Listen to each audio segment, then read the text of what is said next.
Bro, gawin mo to kung gusto mo makatipid ka sa kuryente. 12 volt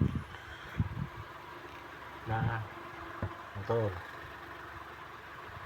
Yan ang gagamitin mo sa ventilador mo. Lahat ng ventilador mo. Ganito ang ipapalit mo ng motor para makatipid ka sa kuryente. Ito, testing ko na. Gagamit ka nitong adapter. 12 volts din ang adapter. Yan na.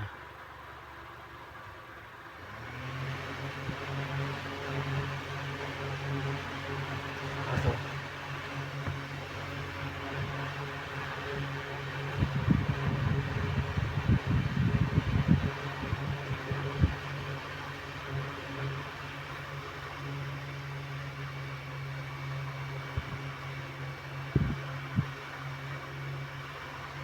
Switch,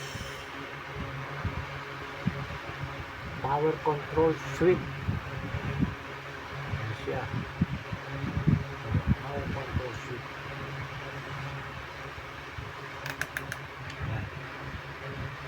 Power control switch.